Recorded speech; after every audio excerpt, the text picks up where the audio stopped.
اللہ نے معراج کی رات میرے کملی والے کو وہ مقام عطا فرمایا، اتنی بلندی عطا فرمائی، چاند بھی نیچے رہ گیا، سورج بھی نیچے رہ گیا، ستارے بھی نیچے رہ گئے، ساتوں آسمان نیچے رہ گئے۔ جبرائیل ساتھ جا رہا ہے، سدرۃ المنتہا آئی، سدرۃ المنتہا پر جا کر جبرائیل نے بھی کہہ دیا یا رسول اللہ میں آگے نہیں جا سکتا، اگر میں آگے جاؤں گا میرے پر جل جائیں گے، یہاں مقام میرا ختم ہو گیا ہے، لیکن میرے کملی والے کا مقام ختم نہیں ہوا۔ اور نوری کہنے والوں، نوری کا مقام تو کم ہے، میرے محمد مصطفیٰ کا مقام زیادہ ہے۔ یہ جو نوری ہے یہ تو میرے کملی والے کا خادم ہے، یہ جو نوری ہے میرے کملی والے کا نوکر ہے، یہ جہاں نوری پہنچتا ہے وہاں میرے محمد مصطفیٰ کے قدم پہنچتے ہیں۔ جب میرے کملی والے سدرۃ المنتہا سے آگے گزرتے ہیں، جبرائیل وہاں رک جاتے ہیں، ٹھہر جاتے ہیں۔ میرے کملی والے سدرۃ المنتہا سے جب آگے جاتے ہیں اکیلے ہی جا رہے ہیں، علماء فرماتے ہیں جاؤ علماء سے پوچھ کے دیکھو، علماء فرماتے ہیں جب میرے کملی والے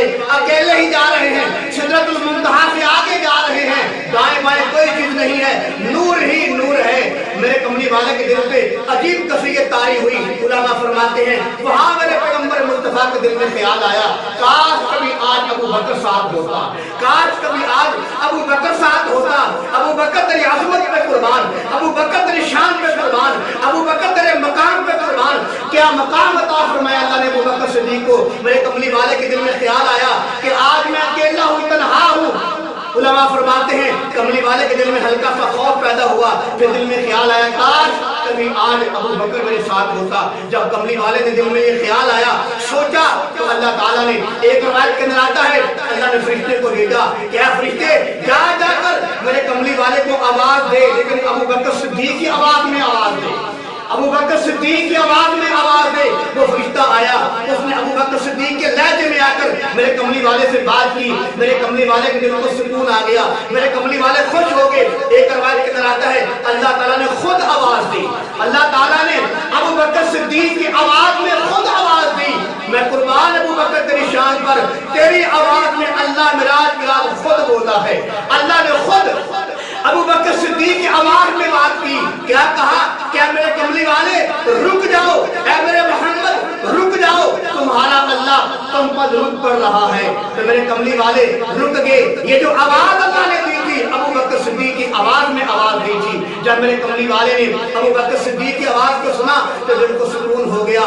میں کہتا ہوں ابو بکر کو پوچھنے والوں، ابو بکر تو وہ ہے کہ معراج کی رات بھی اللہ نے ابو بکر کی آواز میں کملی والے کو آواز سنائی تھی۔ قرآن کہتا ہے وَسَيُجَنَّبُ الْأَتْقَى، ساری دنیا میں جو سب سے بڑا متقی ہے وہ ابو بکر صدیق متقی ہے۔ اگر ابو بکر صدیق متقی نہیں ہے یہ دنیا میں کوئی متقی نہیں ہے۔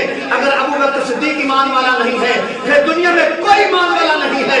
اگر ابو بکر صدیق سچا نہیں ہے پھر کائنات میں کوئی سچا نہیں ہے۔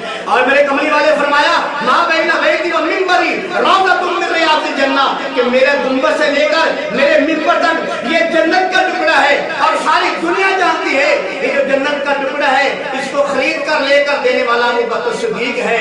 اور اسی جگہ پہ ابو بکر صدیق کلام فرما رہے ہیں جس کو کملی والے نے جنت قرار دیا ہے۔ تو معلوم ہوا ابو بکر کا خمیر جو ہے جنت کی مٹی سے لیا گیا تھا۔